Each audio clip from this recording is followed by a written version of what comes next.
नमस्कार, मैं हूं अजय शर्मा और आप देख रहे हैं टाइम मीडिया सिटी हलचल। लोकसभा चुनाव के आज परिणाम आ चुके और इसी के साथ में देवास शाजापुर संसदीय क्षेत्र में भी चुनाव के परिणाम सामने आए, जहां पर भारतीय जनता पार्टी की ओर से मौजूदा सांसद और प्रत्याशी महेंद्र सिंह सोलंकी ने यहां से एक बार फिर जीत दर्ज की है।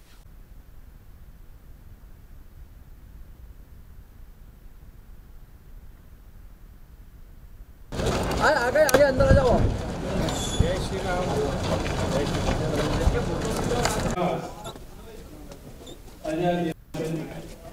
लोकसभा की सीट से आज चुनाव का एक कार्यक्रम संपन्न हुआ है।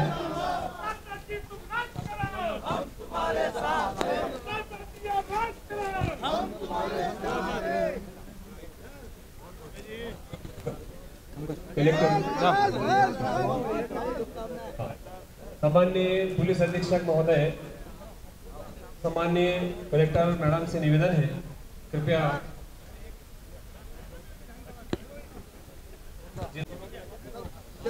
जिलाधीश महोदय खोल दो।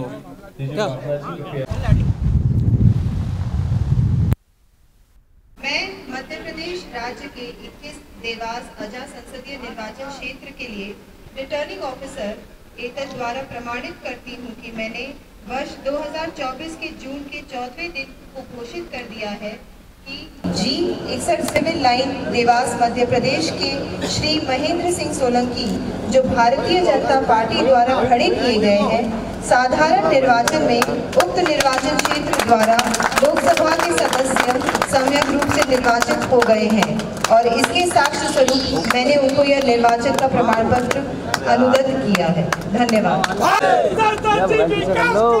हम तुम्हारे साथ हैं।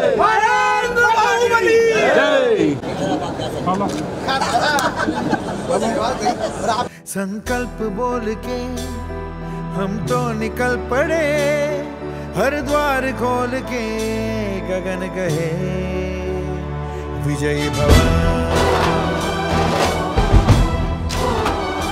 विजयी भव, गगन कहे विजयी भव।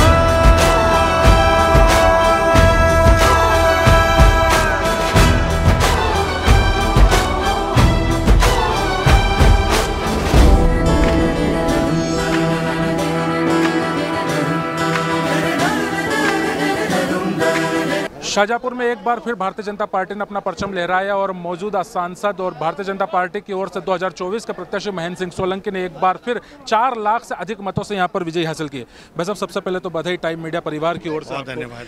अब क्या इस तरह की प्राथमिकता रहेंगे? विकास जो पिछली बार रह गया था, आप किस तरीके से गति पकड़े? देखिए, पिछली बार भी देश के प्रधानमंत्री आदरणीय नरेंद्र मोदी जी के नेतृत्व मार्गदर्शन में देवास शाजापुर लोकसभा क्षेत्र में 25,000 करोड़ रुपए से ज़्यादा के काम हुए हैं। आने वाले समय में देश के प्रधानमंत्री आदरणीय नरेंद्र मोदी जी 2047 तक भारत को समृद्ध भारत, शक्तिशाली भारत, विकसित भारत बनाना चाहते हैं। जब हमारा देश विकसित भारत बनेगा तो निश्चित रूप से देवास शाजापुर लोकसभा क्षेत्र भी समृद्ध, शक्तिशाली और विकसित लोकसभा क्षेत्र बनेगा। मैं देश के प्रधानमंत्री आदरणीय नरेंद्र मोदी जी के लिए काम करता हूं, उनके प्रतिनिधि बतौर काम करता हूं। यहाँ के आशीर्वाददाताओं ने मुझे पुनः आशीर्वाद दिया कि मैं नरेंद्र मोदी जी की टीम में जाकर काम करूं। ये विकास की रफ्तार जो शुरू हुई है, ये लगातार जारी रहेगी। इस बार 400 पार का आंकड़ा था, लेकिन गठबंधन के साथ अब करीब 300 के करीब पहुंचे। कितनी चुनौती और कितना अब काम करने का जो तरीका रहेगा? चुनौती नहीं है। एनडीए में सर्वमान्य नेता के रूप में माननीय नरेंद्र मोदी जी विराजमान हैं।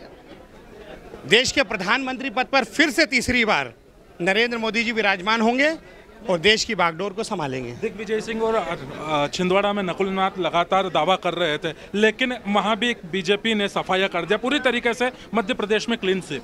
निश्चित रूप से भारतीय जनता पार्टी ने मध्य प्रदेश में जिस प्रकार से काम किए हैं और मोदी के मन में एमपी और एमपी के मन में मोदी, ये जो नारा आया था, ये जनता के बीच से आया था। जनता ने इस बात को सिद्ध कर दिया कि वास्तव में यदि मोदी के मन में एमपी है तो एमपी के मन में भी मोदी है, और इसीलिए हम 29 में से 29 सीट जीते हैं। निश्चित तौर पर भारतीय जनता पार्टी एक बार फिर से देश में सरकार बनाने में कामयाब हुई है। हालांकि 400 पार का इस बार भारतीय जनता पार्टी और प्रधानमंत्री नरेंद्र मोदी की ओर से नारा दिया जा रहा था, उस आंकड़े को तो नहीं छू पाई, लेकिन गठबंधन के साथ में सरकार बनाने में जरूर सफल हुई है। वहीं बात अगर शाहजहाँपुर की करें तो शाहजहाँपुर का यह पूरा जो संसदीय क्षेत्र है देवास संसदीय क्षेत्र में आता है।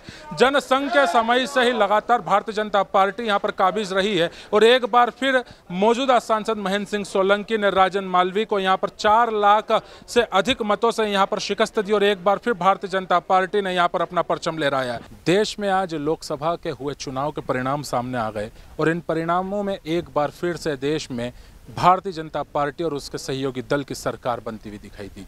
हालांकि इस बार भारतीय जनता पार्टी की ओर से 400 पार का नारा दिया था। उस 400 के आंकड़े को तो पार्टी नहीं छू पाई, लेकिन सरकार बनाने में सफल रही।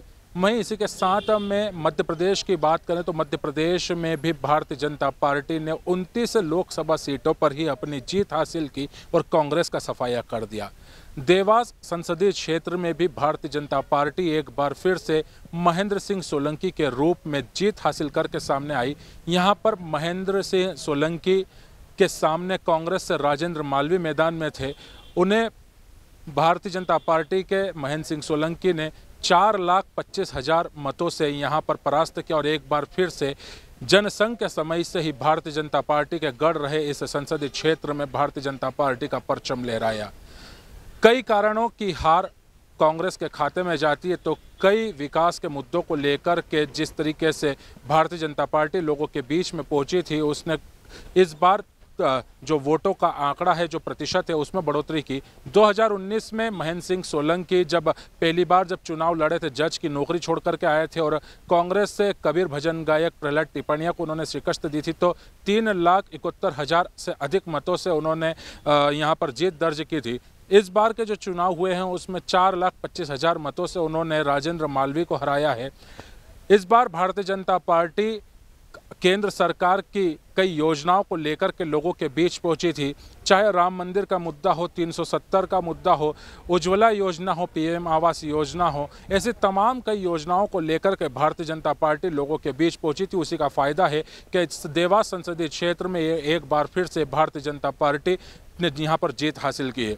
वहीं दूसरी तरफ अगर कांग्रेस की हार का कारण को ढूंढें तो कई कारण ऐसे हैं जिसमें पार्टी की आपसी गुटबाजी, लोगों के बीच कांग्रेस का नहीं जाना, यहाँ तक कि कई क्षेत्रों में कांग्रेस के जो प्रत्याशी राजेंद्र मालवीय थे उन्होंने प्रचार प्रसार तक नहीं किया।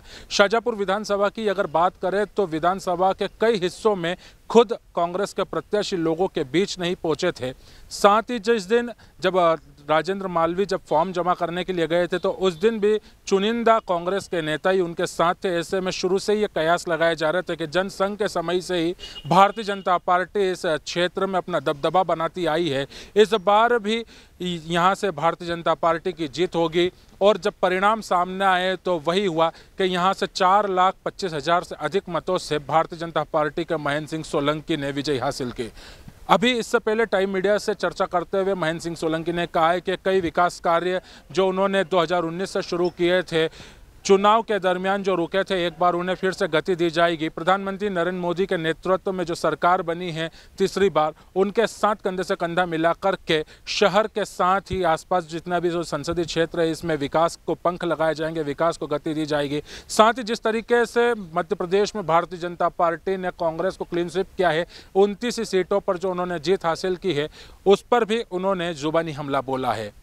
बहरहाल टाइम मीडिया लगातार आप तक ये सत्ता के संग्राम की तमाम तस्वीरें पहुंचा रहा था। जिस दिन जो मतदान हुआ था उसकी भी हमने आपको तस्वीर दिखाई थी कि किस तरीके से लोगों ने अन्य जगहों से बढ़ चढ़ कर के यहाँ पे हिस्सा लिया था। मतदान के दिन बारिश हुई थी, ओले भी गिरे थे, बावजूद उसके जो मतदान प्रतिशत था, एक सम्मानजनक यहाँ पर मतदान प्रतिशत सामने आया था। हालांकि मतदान प्रतिशत कई जगहों पर कम रहा, उसका नतीजे भी यह रहे कि भारतीय जनता पार्टी ने इस बार 400 पार के दावे किए थे, लेकिन 300 का आंकड़ा छूने में भी पार्टी को कई जगह हार का सामना करना पड़ा, कई जगह चुनौतियाँ सामने आई। हालांकि जो उसके सहयोगी दल थे उनके सहारे, उनके बलबूते जरूर 294-295 के तकरीबन ये आंकड़ा पहुंचा। हालांकि कई जगहों पर अभी भी जो वोटिंग काउंटिंग है वह चल रही है, परिणाम आने में थोड़ा और वक्त लगेगा, लेकिन एक बार फिर से देश में नरेंद्र मोदी की NDA की सरकार बनती हुई दिखाई दे रही है। कैमरा पर्सन अंकित प्रजापति के साथ Ajay Sharma, time media, city हलचल, शाहजहाँपुर।